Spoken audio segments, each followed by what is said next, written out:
Boa noite, pessoal. Meu nome é Mariane Martins, sou trabalhadora do Grupo de Estudos Espíritas Saint-Germain e hoje a gente vai dar continuidade à série de animais, seres espirituais no nosso podcast de número 8. Como a gente tem falado, o livro base utilizado nesse material é o A Questão Espiritual dos Animais, da autora Irvênia Prado, e o tópico de hoje vai falar sobre a humanização dos animais. E a gente começa esse tópico dando um pouquinho do contexto histórico. E aí a autora remonta a lei a cerca de 12 mil anos atrás, no período conhecido como Revolução Neolítica. Esse período tem, entre outras características, aquela cultura que a gente chegou a comentar um pouquinho na aula passada, tá? Do domínio que o ser humano exercia em relação à natureza como um todo.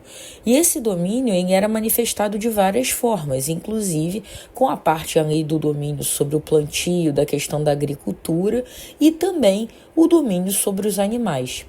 E no início dessa relação, muitas vezes os animais, mesmo aqueles que eram aproximados dos seres humanos como os cães, eles acompanhavam os seres humanos em caçadas, mas ainda com aquela característica natural deles, de viver em matilha, tendo seu comportamento hierárquico reprodutivo, que era característico da espécie. Só que com o tempo, essa relação com os animais, em particular os animais que foram domesticados, foram se modificando. Por quê? Porque aqueles humanos, aquelas famílias, eles foram saindo das regiões mais rurais para centros urbanos. E quando eles fizeram esse movimento, eles acabaram tendo uma vida mais sedentária, no sentido que eles não precisavam mais caçar para se alimentar, para ter ali o seu sustento no sentido de qualidade de vida, de manutenção da vida. Porque ele estava mais próximo, por exemplo, das fontes de água, dos rios, dos mares, das fontes ali naturais de alimentação, de sobrevivência. E aí, essa relação com os animais, que era, como eu falei, né, muito aquela característica, até tinha proximidade, mas os animais viviam na característica deles, em matilha, com comportamento característico da espécie. Com esse movimento, né, de uma vida mais sedentária, aproximada dos centros urbanos, essa relação se modificou um pouco, porque os animais passaram a ser vistos sobre duas condições diferentes. Alguns animais eram caçados, eram criados, eram abatidos para consumo, seja da sua carne ou de produtos gerados através deles, como, por exemplo, peles, entre outros. E outros animais, eles passaram a ter uma convivência ali muito caracterizada pelo afeiçoamento. Então, eles eram recolhidos muitas vezes com conforto, com uma vivência mais próxima, com certas regalias, e acabaram virando o que a gente conhece como pet na atualidade. E aí, o livro, né, e o capítulo avança para falar um pouquinho, tá bom, desse grupo, né, que foi esses chamados pets, que começaram a ter essa relação mais próxima, essa convivência ali de maior regalia. Como é que hoje, né, porque a gente estava falando de 12 mil anos atrás, mas como é que hoje é essa relação dos humanos com esses pets? E aí a autora destaca, claro que não é regra geral, tá, gente? A gente não tá falando aqui como verdade absoluta e envolvendo todos no mesmo pacote. Mas muitas vezes, com muitas frequências, esses pets, eles acabam sofrendo uma humanização tão grande que eles são tratados fora da característica natural da espécie. Eles são vistos muitas vezes como brinquedos, como bonecos, como bebês. E isso daí não é positivo para eles, porque, vamos lembrar, né? A gente falou não só, mas principalmente cães, gatos, hoje em dia vivem um processo de domesticação muito grande, que pode ser muito positivo, mas o excesso, de qualquer forma, ele é muito prejudicial. E é isso que o capítulo traz, e aí a gente vai ver ao longo de vários exemplos, que, na verdade, você tem dois lados para tudo, né? E a nossa busca, como a gente tanto fala na doutrina espírita, como a gente também muitas vezes fala ali no budismo com o caminho do meio, é você achar o equilíbrio das coisas. E aí ela fala justamente isso. O extremo não é legal. Quando a gente traz essa convivência de pet como animais que são bem cuidados, que têm uma alimentação adequada, que fazem visitas constantes ao veterinário, que têm um conforto, um bem-estar, que vivem ali numa vida que proporciona segurança para eles, isso é muito positivo. O problema começa a acontecer quando a gente deixa de respeitar os limites deles. Porque muitas vezes, gente, com essa humanização em excesso, a gente subjuga os animais a padrões de comportamento que são humanos e que não são característicos da espécie deles. E isso é muito negativo. Então, existe uma diferença, e foi muito legal até para mim, tá? Eu conversei com vocês no podcast passado, que eu tinha muita vontade de entender isso melhor, porque eu tenho pets, né? E é sempre importante a gente entender para tentar achar o nosso próprio caminho do meio. E eu achei muito interessante essa definição. A questão da humanização dos animais, ela não está atrelada a ter carinho, a dar alimentação, dar cuidado, dar conforto, dar visita médica, veterinária a esses animais. Não. A humanização dos animais tá em você tratar o animal como algo diferente do que ele é, porque ele não é um brinquedo, ele não é um boneco, ele sente, ele tem necessidades e ele também não é um bebê. Ele não é um bebê humano. Então a gente não pode, no nosso excesso de zelo, deixar de considerar as características que são próprias dos animais, porque isso é muito ruim. E aí a gente fala, né? E aí a gente confronta dois conceitos, que é o que a gente acabou de falar agora da humanização dos animais e o que a gente trouxe na aula passada do antropocentrismo. O antropocentrismo, só lembrando, né? É aquele estilo de pensamento que só leva em consideração o bem-estar do ser humano. E aí, esse tipo de pensamento entende que todo mundo, todos os elementos da natureza têm que ser subjugados, têm que ser explorados com a finalidade de atender o bem-estar dos seres humanos. Então, assim, isso é muito ruim, porque nessa visão, muitas vezes o animal é considerado como coisa que não pensa, que não raciocina, que não tem nenhum nível de inteligência, que não tem mente, não tem alma, e que são coisas para serem servidas para servir aos humanos.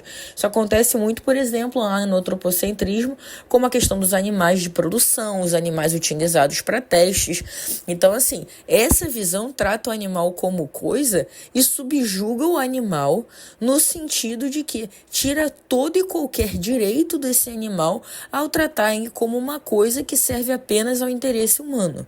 Porém, a humanização também trata os animais como coisas. Não que serve, não no sentido de muitas vezes maus tratos, não no sentido de muitas vezes considerar como seres que não sentem, que não têm alma, mas tratam como coisas no sentido de tratar esses animais como brinquedos, que nós tutores muitas vezes dizemos amar, mas que a gente ama do que seria o nosso jeito, e não levando em consideração o respeito àquilo que eles precisam. Então, assim, muitas vezes essa humanização, ela também leva a esse conceito de tratar o animal como coisa. Não a mesma coisa do antropocentrismo, mas uma coisa no sentido de desrespeito à real necessidade daquele animal. Então, é como se a gente fosse falar assim, tá? Estão em polos opostos. O antropocentrismo reduz o animal a uma coisa que não tem direito a nada e que é totalmente subjugada. A humanização coloca o animal como uma coisa que tem que ser super protegida, super valorizada, mas no sentido de excesso, tá, gente?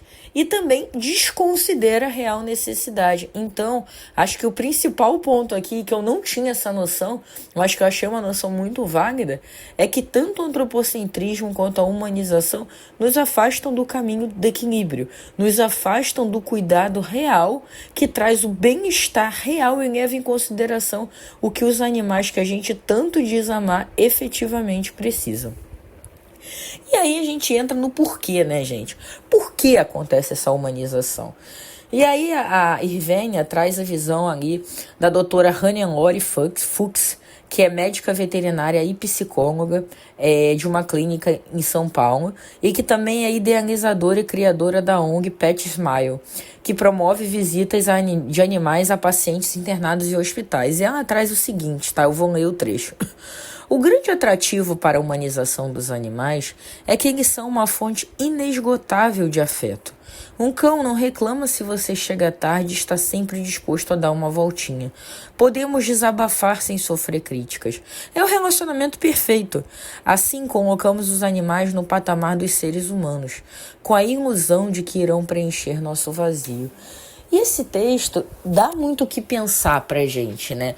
Porque realmente os animais, eles são o relacionamento perfeito nesse sentido, né? Alguém que tá sempre ali te esperando com todo o amor do mundo e pro qual você nunca erra, você nunca tem falhas, em que você nunca tem confrontos. Isso não é uma coisa ruim. Os animais, eles têm um papel fundamental na nossa vida. E mais uma vez, eu falo por mim, os animais tornam a nossa vida muito melhor. Só que a gente não pode usar os animais de ferramenta para a gente não desenvolver outros tipos de relação que nos fazem crescer. E aí a gente traz aqui, gente, para uma doutrina espírita, que a gente é um grupo espírita, a gente segue a doutrina espírita, então volta e meia a gente tem que relembrar isso. Nós somos seres espirituais em evolução. E essa evolução, ela parte também do princípio de que nós humanos precisamos nos deparar, nos colocar em situações que nos desafiem a crescer, a adotar melhores comportamentos. Então, se por um lado a relação com os animais é muito positiva e é extremamente positiva, ela não pode substituir a relação humana. A gente não pode deixar de nos relacionar, viver em sociedade e aprender o que precisa ser aprendido com relações que são mais densas, que são mais emocionalmente desafiadores, mas que nos fazem crescer. Então a gente não pode usar o nosso amor e a nossa relação positiva com os pets para ir para um caminho de excesso que nos afasta e muito das relações humanas que a gente precisa se deparar para o nosso próprio crescimento e evolução. Então, gente, é muito desejada, é muito respeitada uma relação afetiva verdadeira entre humanos e animais. Não tem problema em amar os animais, não tem problema em conviver com os animais e não tem problema em respeitar e valorizar essa relação. Mas a gente não pode cair no erro de substituir uma relação humano com humano para só colocar uma relação entre humano e animal, porque cada uma delas deve e pode existir em conjunto, porque uma não tem que substituir a outra. Para você amar animais, você não precisa deixar de amar humanos. Para você conviver com animais, você não precisa deixar de conviver com humanos. Uma relação não substitui a outra. E essa humanização, tá, gente, ela traz consequências. Ela traz consequências para os animais e para os homens. Então, alguns exemplos aqui para os animais por exemplo, a dificuldade de socialização dos animais com outros animais. Porque muitas vezes aquele animal é tão super protegido que ele não está nem acostumado a conviver com outros da mesma espécie. Então, por exemplo, trazendo por exemplo de cachorro. Gente, cachorro tem que ser cachorro. Cachorro interage com outros cachorros. Cachorro cheira, cachorro explora, cachorro gosta de grama. E muitas vezes a gente não deixa. A gente quer o animal no nosso colo, a gente não quer que ele entre em contato com grama, com chão, com, entre aspas, sujeira. A gente quer dar um excesso ali de tudo. Por exemplo, às vezes o animal convive num lugar onde os humanos têm uma alimentação vegetariana, uma alimentação vegana. Isso pode ser muito positivo para os humanos, mas os animais, eles não estão nesse patamar. Eles precisam de uma alimentação ali que seja necessária para a espécie. Então, muitas vezes existem situações como essa, por exemplo, tá? Não é a única, é um exemplo, mas que as pessoas, por terem essa alimentação, querem que os animais sigam essa alimentação. E isso não é uma característica da sua natureza. Então, muitas vezes essa consequência também diz relação, por exemplo, à questão, não, o animal tem que estar sempre limpinho, não pode ter um cheiro de animal. Ótimo, gente, limpeza é maravilhoso, cheiro bom é ótimo, mas os animais não podem ter excesso de banho. Animal não é para tomar banho todo dia, animal não é para tomar banho de dia sim, dia não. Eles precisam, pela característica da própria espécie, da questão da própria manutenção ali da pele, do que precisa para o organismo deles. Esse excesso de banho, por exemplo, que remove seu cheiro natural, que substitui ali por produtos específicos, tudo isso vai afetando. Então, o animal deixa de conviver com animais da sua espécie, deixa de fazer coisas que são características da sua espécie, deixa de se alimentar e ter ali o estilo de vida da sua espécie para ser tratado como um humano. E isso não é positivo para a qualidade de vida desse animal. Da mesma forma, falando de consequência para o humano, muitas vezes esse excesso provoca uma alienação. Porque você deixa de ter uma realidade num contexto social. E a gente vive em sociedade. E mais uma vez, a gente não está falando de não respeitar o direito dos animais. Pelo contrário, eu, por exemplo, sou extremamente defensora aos direitos dos animais. Mas não é por causa dos direitos dos animais que a gente pode perder a noção de empatia. Ah, mas aí eu gosto muito do meu pet. Mas não é por isso que eu posso ir para locais e deixar ele fora da guia. Ou ter um animal que é mais reativo, que tem essa característica e tá sem focinheira e botar outras pessoas em risco. Não, eu não posso, porque eu amo meu cãozinho, eu amo meu animal, colocar outras pessoas em situações de risco, porque eu acho que ele vai ficar desconfortável na guia, ele vai ficar desconfortável com focinheira. Isso não é correto. Da mesma forma que a gente vem falando, não substitui, a gente não pode deixar de conviver com outros seres humanos para essa convivência somente com animais. Essa é muitas vezes uma outra consequência desse excesso de humanização. Um outro exemplo é você adotar comportamentos que seriam extremamente humanos para animais. Por exemplo, e aí tem uma foto no livro, tá? Uma festa de casamento pet, onde tem um cachorrinho vestido e uma cachorrinha vestida, um cachorrinho vestido de terno e uma cachorrinha vestida de noiva numa festa de casamento pet. Isso, por exemplo, é um exemplo de excesso, porque o cachorro não casa e não tem nem a noção. Então, assim, é esse tipo de distorção de realidade que muitas vezes essa humanização ela provoca. Então é uma alienação e uma distorção de realidade e um afastamento da convivência humana com humanos que esse excesso promove ali como consequência para os homens. E aí, gente, que a gente tem falado, né? Caminho do meio, equilíbrio. Então, existe um limite desejável nessa relação entre humano e pet? E a resposta é sim, existe um limite desejável. E aí, a Irvine, ela traz um conceito que une ali um limite que foi estabelecido lá pela Farm Animal Welfare Council, lá no Reino Unido, em 1992, e mais estudos novos, né, mais recentes, que trazem um conceito de que o animal não basta para o animal não sofrer, é preciso que ele seja feliz. E quando a gente une essas duas linhas de estudo e traz para um limite desejável, é falar do seguinte: o animal ele precisa estar livre de fome e sede, ele precisa ter acesso à água, à comida adequada, ele precisa estar livre de desconforto, ele precisa ter uma qualidade de vida, ele precisa ter um abrigo, ele precisa ser cuidado. E cuidado no sentido emocional, ali, de conforto, de segurança e também físico. Levar, fazer o correto protocolo de tratamento, de vacinação, para que eles fiquem livres de dor, de lesões, de doença, que eles tenham qualidade de vida. O animal ele precisa expressar seu comportamento natural, ou seja, cachorro precisa ser cachorro, gato precisa ser gato, passarinho precisa ser passarinho, tartaruga precisa ser tartaruga. Todo animal, mesmo aqueles domesticados, precisam ser os animais da sua espécie. Então, eles precisam expressar seu comportamento natural. Eles precisam viver num ambiente longe de medo, de estresse, para também ter uma qualidade de vida no nível emocional, lembrando que os animais também sentem, e eles precisam ter oportunidade de vivenciar a alegria, porque lembra, não basta não sofrer, é preciso ser feliz. Então, eles precisam ter essa oportunidade de vivenciar alegria, felicidade, prazer. Isso acontece através de passeios, de brincadeiras ao ar livre com outros animais, de descontração de forma geral. Então, isso é um limite desejável. Amar, sim, conviver, sim, dar o seu melhor por aquele animal, sim, mas não tratar o animal como uma coisa que ele não é. Não tratar o animal como uma coisa, não ir para um limite extremo do antropocentrismo, que é botar o animal também como uma coisa que tem que ser subjugada ao homem, não no sentido de não respeitá-lo no sentido de excesso de uso das suas do seu corpo, do seu alimento, do que ele pode proporcionar, mas também de não respeitá-lo no sentido de não entender as características que são peculiares a ele.